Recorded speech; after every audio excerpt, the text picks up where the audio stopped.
Okay, so as we were just saying that this thing, once it is now mutated, now it's able to go back and it's able to attach to the human cell. And like we mentioned before, once it's able to attach to the human cell, then it's able to get in there and start the infection. Now, if we look back here just for a second, right, this original cell, right, if it gets mutated, most of the time when this thing's in bats, when it's in another organism, a mutation ends its reign. But because there are billions and billions of people on the planet, 7.8 billion people on the planet now, I think, right, and there's billions of interactions with animals every day, this offers trillions of opportunities for a mutation to have an advantage and actually get into humans. And we've seen this before, like we've mentioned, right? So other examples of this, the SARS, other examples of coronavirus epidemics have been the SARS in 2003, but they didn't progress this far, and that's one of the reasons that this thing is concerning. So when a virus becomes mutated, right now all of a sudden, and I think you can see, maybe you can see my my little color differences over here, right? This is the mutated version. Okay, all of these are the normal viruses. This thing is going to get into a human, and what happens then, because it has an advantage in reproducing in humans, it's going to continue to reproduce, and we're going to see more and more and more of those viruses. And this is how it spreads in a population. And this is classic example of natural selection. And natural selection is another word for evolution. Okay, so species change over time. And we're not talking about this individual, individuals can't, change on purpose. It just, this thing happened to be born, happened to be, get a mutation rather. It's not born necessarily, but it happened to get a mutation randomly. And then randomly, it happened to fall into a human cell, into a human body, and then is able to take off. And because it has an advantage, then it's able to then survive and reproduce to make more and more and more of itself. So that's essentially how evolution works. And it's the same for all living things and viruses as well. Living things evolve or they change over time.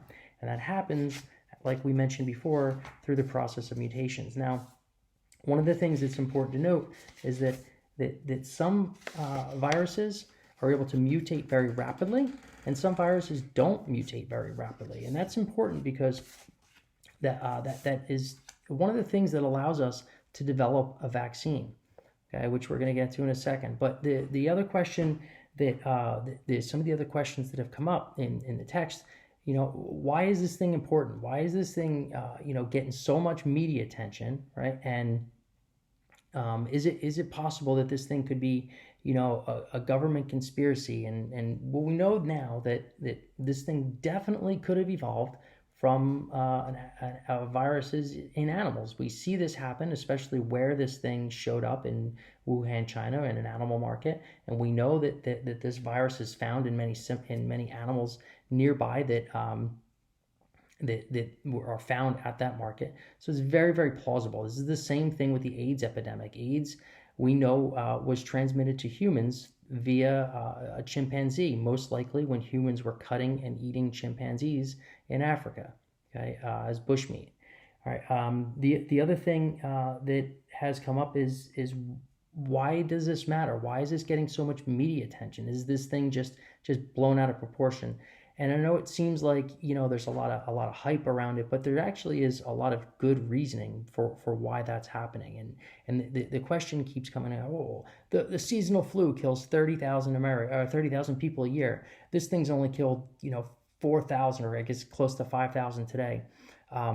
Why is this thing a big deal? Well, first of all, doesn't that marginalize the 30,000 people who have died from the flu yearly? Like, they were people, and now they're dead.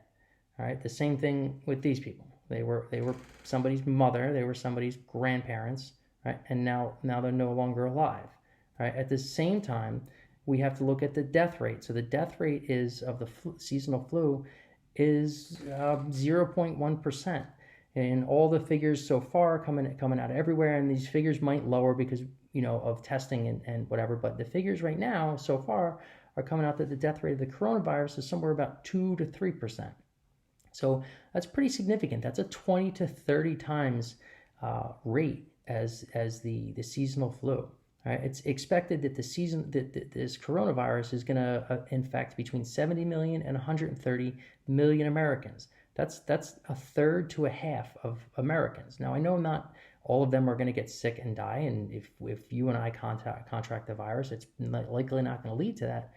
But it's going to drastically reduce the amount of deaths if we can reduce this thing from spreading and getting to these numbers. And I think that's one of the things that we're missing is why this 2-week latency period. We definitely don't expect this thing to, why this 2-week period? Why is everybody shutting down basketball and baseball and all these things? Because we know that that's the number one way that it's spread, through close contact.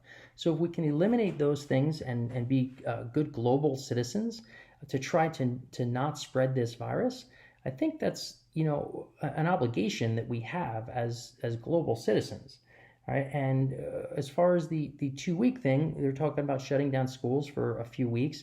Why does that matter? Don't forget that at the same time that all this is going on, you've got normal people or people with other normal diseases that are in the hospital. You've got brain cancer and heart cancer and lung disease and people with diabetes and kidney failure and just other sicknesses that are in those hospitals, that those hospitals are already full, right? So if we all of a sudden have a huge influx of hundreds of thousands of people into that healthcare system, it's going to drastically overflow that healthcare system and inundate it. It's not going to be able to handle that. And that's one of the major reasons for all the shutdowns. We expect all these people to be sick and at least contract the virus. Some of us may never get symptoms. Some of us will get symptoms and be very sick. All right. But if we can limit the amount of people that get the virus at once, it's going to allow us to better treat the virus and better treat all those people who are sick with their normal everyday things that they're dealing with, their cancer they've been dealing with for a year, and getting chemo, and women in the hospitals for pregnancies. And I think that's really important. So I don't think that the closures of Disney and the closures of sports and public events, I don't think that it's an overreaction. It's us doing everything that we can.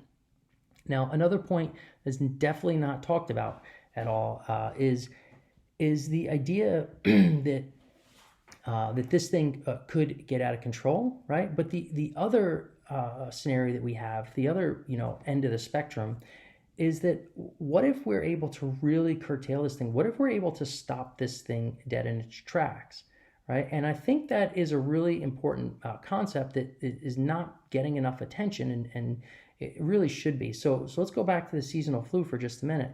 And imagine this 30,000 people a year, right? So let's go back, 100 years or so, to when the seasonal flu first evolved, right? Just like this coronavirus has just evolved now. It's a new species, right? So let's go back 100 years when the seasonal flu first evolved. If we could have stopped that, right, from ever evolving and from ever spreading, and becoming a seasonal thing, wouldn't that have been a really great idea?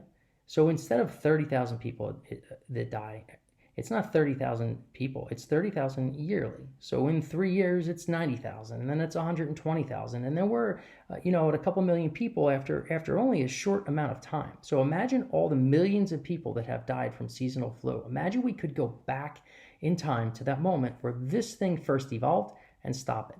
That's what we're really trying to talk about here. That's what we're trying to do.